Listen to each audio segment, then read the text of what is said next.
God must have had your name on it because no one else wanted it. He just needed us to find you. And now we found you. God heard that prayer 22 years ago. He heard our host's prayer too. I didn't know them. They found me, I think, on YouTube or whatever.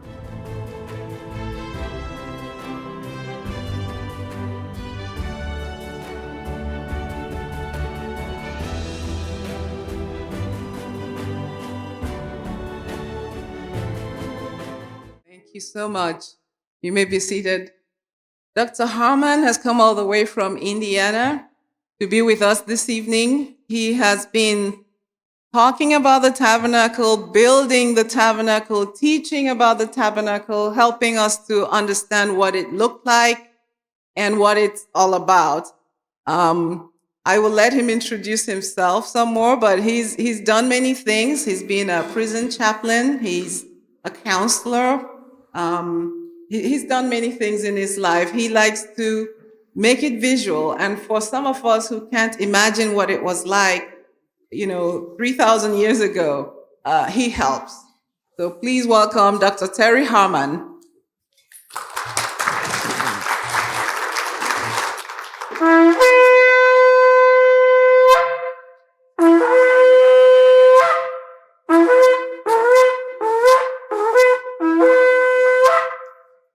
Still got some lungs.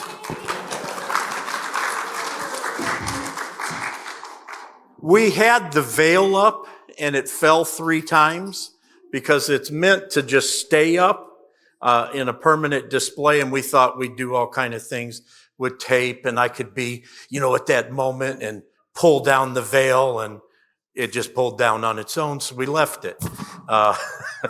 So we're going to look at a lot of things tonight, and I'm a little hot here, my friend. There we go.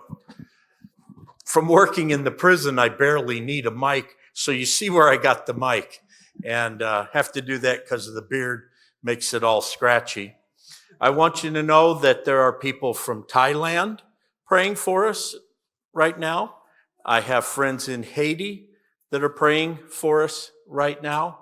I have friends in Europe that are praying for us now, and all over the States.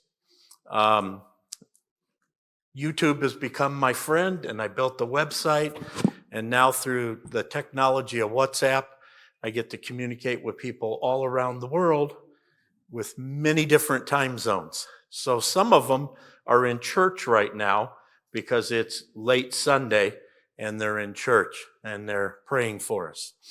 I'm known as the Tabernacle Man. I do have a doctorate, but my mom, when I received my doctorate, she said, I'm going to call it you that one time, and then that's it. And she did, and from then on, I was still just Terry, and that's what I prefer to go by. If you look at this nice, colorful brochure with me on the front, and you see all of this furniture on that side, guess what? It ain't mine no more. I think that's a double negative for you English teachers. But be careful, because I can do a triple negative. Ain't got none no more. So you learn that in West Virginia. That's just regular talk. So where is it? Where is all this? Well, during the pandemic, your hosts were contacting me very often with their vision to build this theme park centered around the tabernacle. And they would call, and I could tell they were very sincere. I had worked on this most of my life. I started at Shapiro Developmental Center in Kankakee, Illinois. At that time, our residents were considered mentally retarded. Now the designators have changed. And I started as a chaplain and doing religious services for the developmentally disabled. And guess what I started with teaching the tabernacle? Flannelgraphs. Flannelgraphs, those Betty Lukens flannelgraphs. I still have my original one on the tabernacle to kind of keep me humble. That's how I started. And then I just would pray and things would happen. And then I felt like God had laid on my heart to build one. That's like crazy, right? And so I started with the high priest garments. This is my third set. I have a fourth set. This was woven by a Jewish lady in Bethesda, Maryland, on a loom, because I wanted to be as particular as possible. But all that furniture that's there that you see, it's gold leaf, our hosts have that now in a warehouse. So one day it will go up, and hopefully soon. It has the walls, the veils, all the furniture and everything. The only thing that I have at present, besides the high priest's garments, is my animals and a few other things. I make props, and some of them are on television and used in movies. But they called me during the pandemic, and we kept talking and getting to know each other. And then finally, my heart was prompted to let go of the tabernacle that I built. And it was not an easy decision. I didn't want to do it. Frankly, I was mad at God, kind of belly aching and grumbling. I actually told him, God, my website says I'm the tabernacle man. Now I have no tabernacle. So I guess I'm just a man, some guy. Did I do something to offend you? Is it because I've turned 65 and now you're saying it's over, quit, stop? Well, my knees hurt, but I feel like I'm supposed to go. Why did you do this to me? Why? And our hosts were kind enough to give me a little compensation, but as God would have it, it was not even going to take care of the wood that I bought, much less anything else or labor and 20 years worth of work. But I try and be obedient. I'm not always happy about being obedient, but I will be obedient.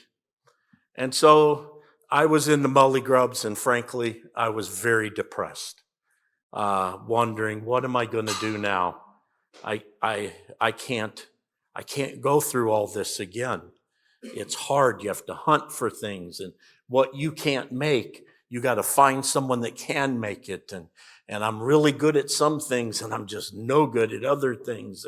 And most of the people that help me don't go to church, don't go to synagogue, don't read the Bible, but they have skills. And I would tell them, I need some help here. And they'd look at me like I'm nuts, like the Goliath that you see in here. A tattoo artist and a crafter helped me to build him 760 hours. They don't go to church or anything, but the deal that I make with people, if you help me build something, I want to honor you. Well, I only show the stuff in one place, right? So that means you got to go to church so I can have the pastor honor you. Bring your family. So that's kind of how I've done it. So I had no tabernacle, and this was probably, about a year and a half ago. And I packed it up, takes a big U-Haul, 26-foot trailer, and moved it down here. And I went on home and kind of cried. So that was on a Saturday, and I went to a friend's church out of obligation, and really wasn't wanting to sing or talk to God or anybody, but I went out of obligation. But I went to my friend's church because they were going to do something special. I don't even remember what it was. And in the service, there was a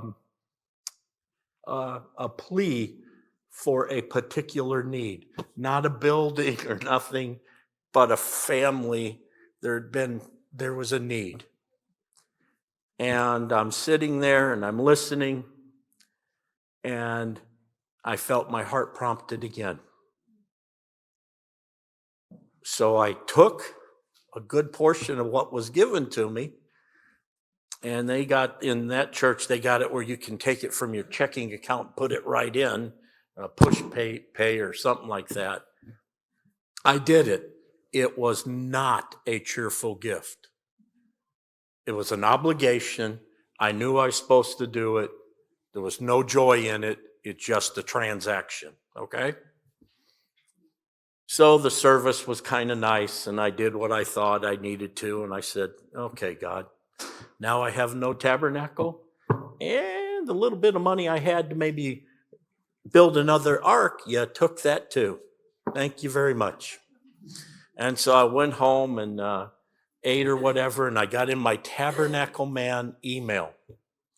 And a guy near San Antonio, Texas, had been in contact with some people in Merrill Island, Florida, who knew a 95-year-old man named Howard Vanderpool somewhere near Dallas, Texas, that had a life-size outdoor tabernacle in a 53-foot semi-trailer that had been sitting in this field the whole pandemic in Fort Victory, Texas. And the church was making some changes, and they had 10 days to get rid of this, or it's just going to go junk or something because they got to plow this land down. And so all these emails, and I'm looking at this, and I make the call. Howard's 95, so he wasn't up on technology. His 70-some-year-old daughters showed him how to FaceTime me, and we're FaceTiming, and he's telling me that he has this, and it's evident that he's not 19 years old, okay? And he wants to know if God would entrust it to me. And I said, well, I've only been praying for this for 22 years. In between, I'm telling God, you know, all that kind of belly aching I did, just forget all that, okay? I was out of my mind. I ate some bad fish or something. Just forget about that, okay? You didn't hear that, right? So he says, can we get you to come to Texas? I said, I will be on a plane like right away. So I make my plane, fly in Dallas, rent a car, go out in the middle of nowhere. Fort Victory is nowhere. Okay, it is nowhere, and it's hot. And I drive up, and here's this 53-foot semi that says Old Testament Tabernacle of Moses on it.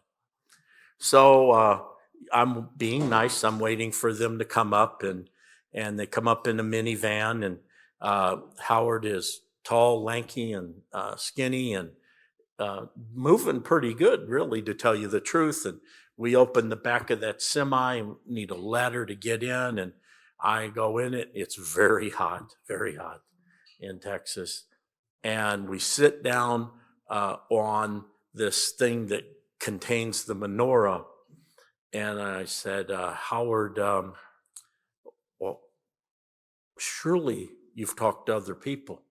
I won't name the ministries, but they're very big all over TV and stuff.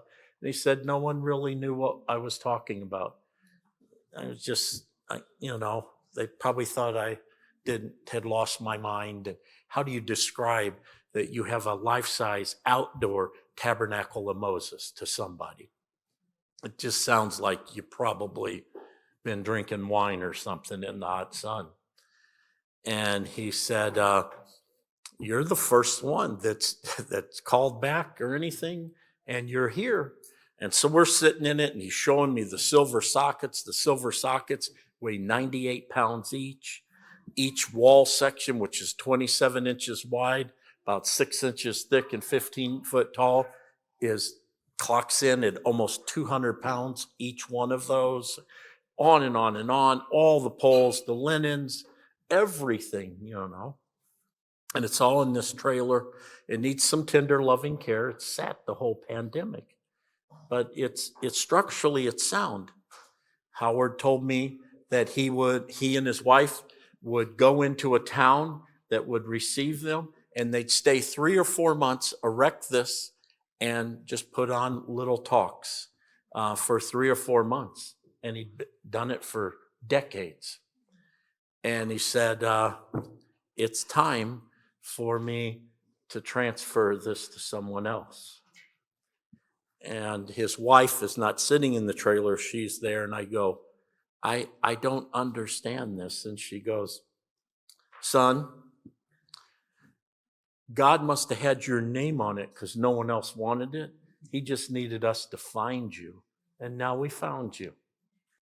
And so I turned to Howard and I said, Howard, I told him about the offering thing and all that. I said, Howard, I'm a little baffled. I literally have been praying for this for 22 years. I remember where I was when God prompted my heart. I have to tell you, I told God while I was flying here, this would have been kind of nice if I was 40-ish. Why did you wait till I was 65? Howard looks at me and says, you're just a pup. When do you think I started this? This was my retirement project. I started this at age 65, and I'm 95 now. And I go, okay, God, that's the second time. I ain't saying nothing no more about anything. So it's sat. The brakes have locked up. 4 tires are dry rotted. None of the lights are working. And I'm under a deadline. Well, it has no truck with it, okay? Just the trailer. And I'm under the guy. I got to get this thing out of here, or it's going to be gone forever. Lord knows what will happen to it. So the pastor of that church comes out. He actually went to school 6 miles from me, so we had fun with that. And he said, let me make a call. He had a former parishioner that was coming out of California who drives semis that was going to come by that way, talk to his boss, and said that if I would just cover some of the fuel, they would come and pick it up and take it 7 miles away to a shop that would work on it. And now it had sank down in the dirt a little bit in 3 years, right? And he called me and I said, if just do what you got to do, get underneath it and pull it up. And he goes, some of the tires are flat. And I go, just get it to the shop. They get it to the shop. The owner is a Christian, sees Old Testament Tabernacle of Moses on it, and tells his workers, put this next to here where it's all under the lights. Get this man on the phone. And he says, we will figure out what it needs. It needed pretty much everything. Tires, the brakes were shot. The air hose thing that you hook it up to the cab was shot. A lot of things. And so I'm just thinking, ding, ding, ding, ding, ding. And I don't have any money because I gave it as an offering, God. And so I call up my one friend that's a pastor, and I said, I've got myself in the biggest jam. You're one of them faith people, and you say, just do it. Well, I just did it. This is bigger than anything I can do. I need your help. I need a truck driver with a truck to come to Texas, and I need some help because I got to get some brakes and stuff. He talked to some people. They did some PayPal things. I got all that work done at such a rate that you wouldn't even believe. And they were sending me pictures of everything they were doing step by step, because the Christian man said he needs a record of this, of what's happening. So now it's fixed. We're having trouble getting a semi truck because they're not leasing them out and they're all on the road and all of that. And another pastor says, I have a man who owns a trucking company in my church, and I think he'll do this if I ask him. So he took one of his trucks, paid his driver and his wife to go down Texas and come back about 2,300 miles or more, would not take any money for it. And then I'm going, well, where do you put one of these at? This is not going to fit in my driveway. It's not going to work that way, you know? And another long story, pastor said, put it in the back of our parking lot. God will help you with this. Just have them put it. The security will watch it and all of that. Do you got a lock on it? And I go, I ain't got no locks. I guess down in Texas, you don't have to worry about someone stealing Moses' tabernacle. And we got a lock for it. And long story short, there is a church partnering with me that has 10 acres. And they have been wanting to do something like this for years. And they're partnering with me. So right now it's sitting in a safe area on 10 acres on the state line of Illinois and Indiana, about 30 minutes south, a little bit east of Chicago, a very good location. And I called Howard when all this was happening. He goes, well, if God wanted you to have this, do you think he was going to let you fail just because of 10 days? He goes, we know that we did the right thing because I literally don't know how you pulled all that together. And I go, well, he helped. So all I can tell you is, do not despise small things. I started with a flannel graph, and God heard that prayer 22 years ago. He heard our host's prayer too. I didn't know them. They found me, I think, on YouTube or whatever.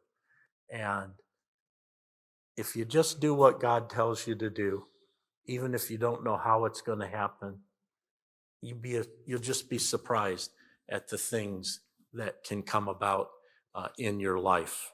So I don't really question him anymore, and I don't do the belly aching hardly at all now. I'm pretty much solved of that.